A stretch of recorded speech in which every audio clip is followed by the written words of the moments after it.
Good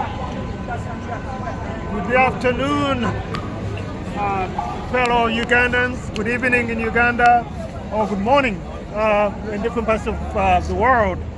We Ugandans are here at the United Nations on September 27th during the United Nations 80th year anniversary.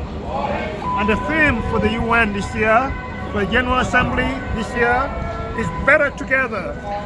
80 years and more of peace, development, and human rights. But we contend there is no peace, there is no human rights, and hardly any development in Uganda. Uganda is in violation of the United Nations Charter of Human Rights. Article 3 of the United Nations Charter of Human Rights, to which Uganda is a signatory, states, bear with me for a second please. Article 3 says, everyone has a right to life, liberty, and security of persons. Article 5 says no one shall be subjected to torture or to cruel, inhuman, or degrading treatment or punishment. Article 9 says no one shall be subjected to arbitrary arrest, detention, or exile. Article 10 of the United Nations Charter of Human Rights says everyone is entitled to full equality to a fair share and a public hearing by an independent and impartial tribunal in determination of his rights and obligations and of any criminal charge against him.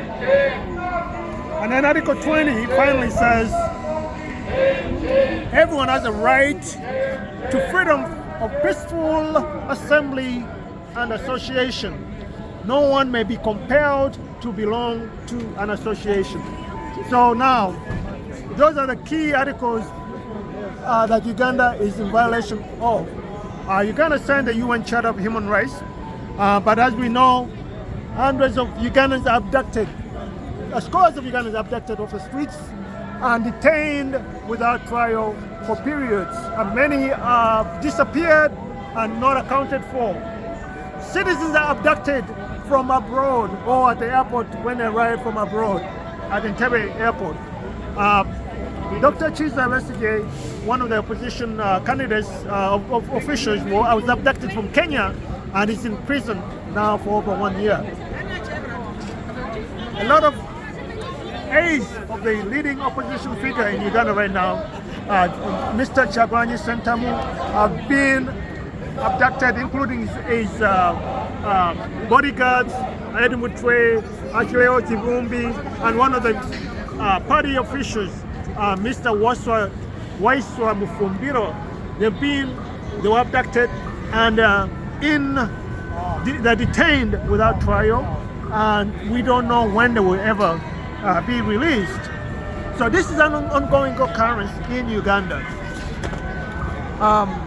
The opposition is not allowed to freely assemble and spread their message to far-flung places of Uganda. In many cases, when they try to go and organize rallies, the police intervenes and stops them or misdirects them to other locations which are not planned for.